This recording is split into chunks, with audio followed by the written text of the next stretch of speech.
So SummerSlam 2026 is tonight, and like I said in the previous video, it's going to be my last predictions video for a WWE pay-per-view for a while.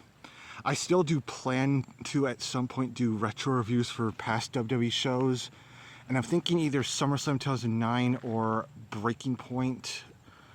One of those two will start off that whenever I get around to it. But for tonight, I'll be making my predictions for Night 1, which has 6 matches on the card. Both Night 1 and Night 2 have 6 matches on the card. And surprisingly, the CM Punk Cody Rhodes match is actually not Night 2. I thought that was going to be Night 2, but it's going to be Roman Reigns versus Seth Rollins for Night 2.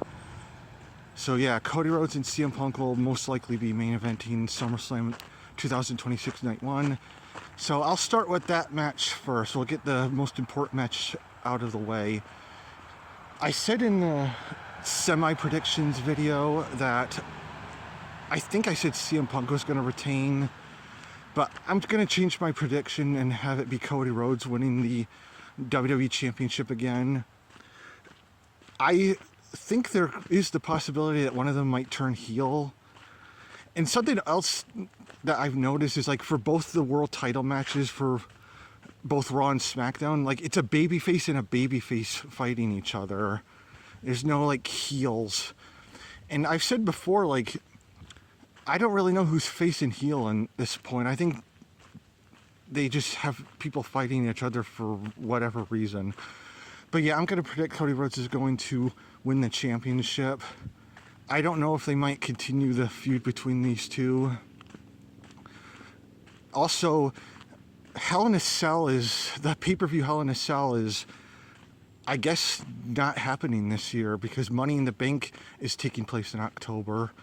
So yeah, speaking of Hell in a Cell, the next match is the rubber match between Obafemi and Brock Lesnar.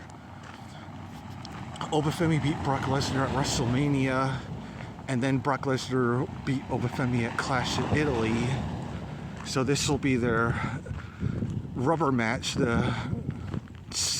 pretty much decide who's going to go over. It takes place in Brock Lesnar's hometown of Minnesota, and I'm fine with either winning, to be honest.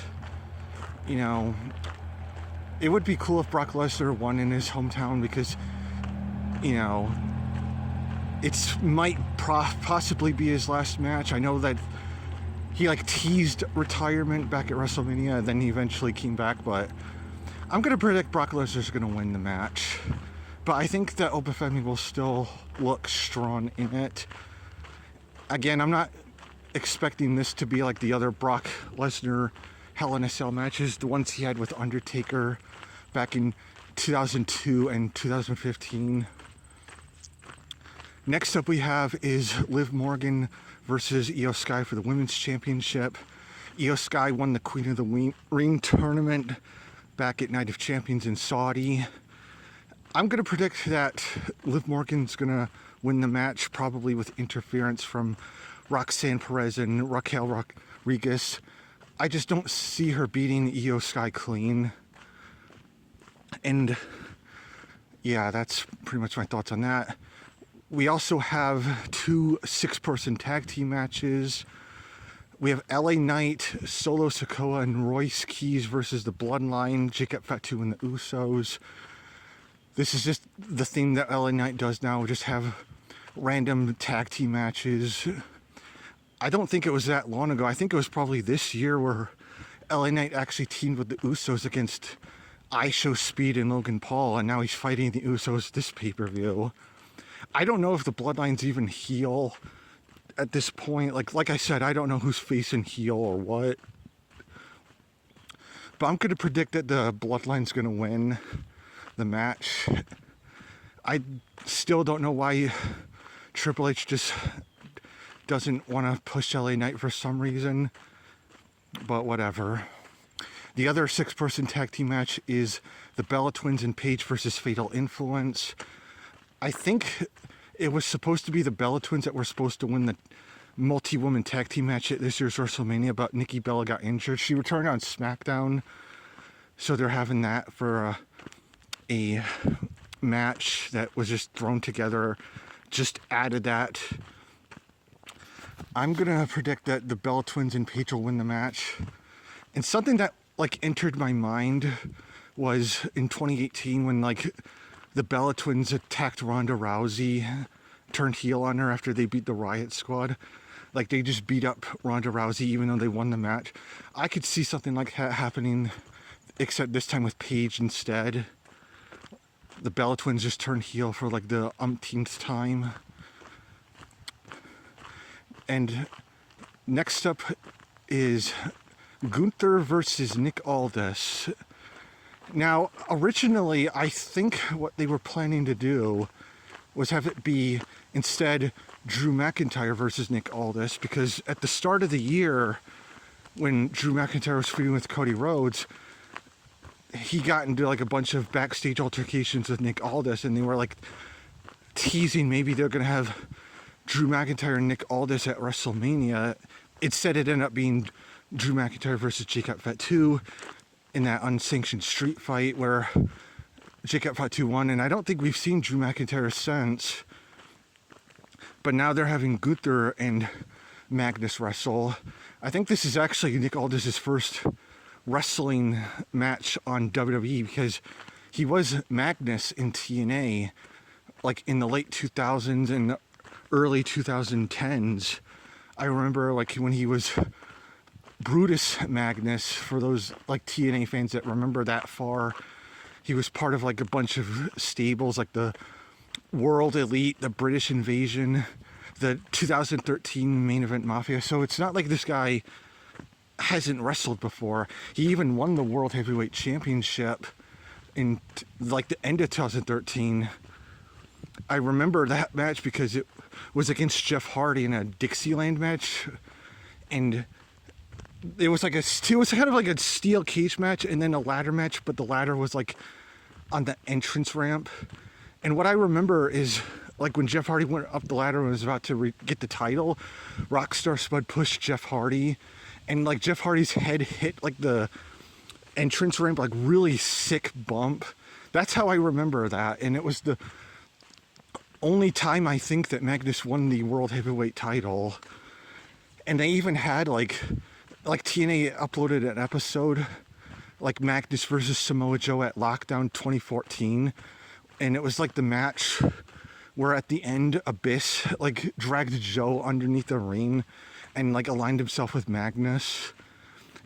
I'm surprised they remembered that match. I guess maybe they're doing it because, you know, Magnus is having a match on WWE television against Gunther.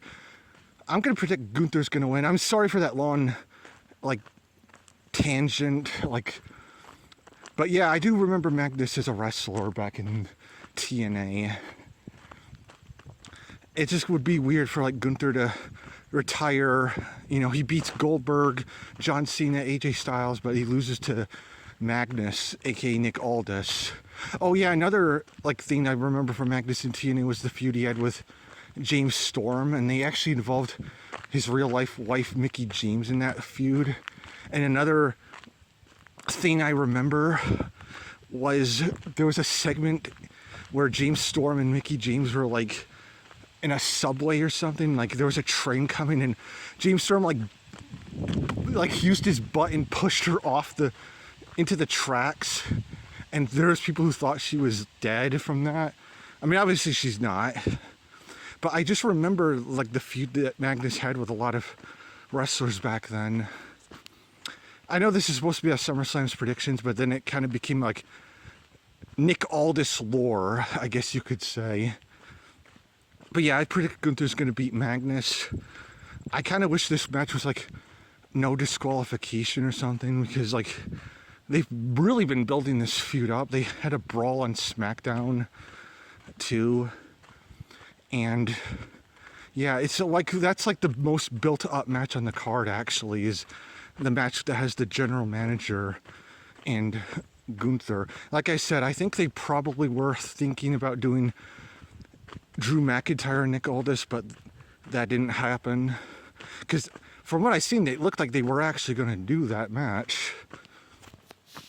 But yeah, I'll be watching Technical Work Rate Productions do a live reaction of SummerSlam's Night 1 and 2. I'll give my predictions for Night 2 tomorrow, and we'll see which night is better. I guess SummerSlam's a 2-night pay-per-view now, like WrestleMania. But yeah, let's hope that it might be better than what we're... Like, we don't have that high expectations. Here's another thing. There's a lot of people online that aren't really that excited for this pay-per-view. You know, they say, like, the build-up to it's been pretty bad. But, you know, maybe the matches can deliver. Maybe we can get something good out of, you know, Gunther and Nick Aldis or something. So yeah, I'll see you guys tomorrow for Night 2 predictions. Bye.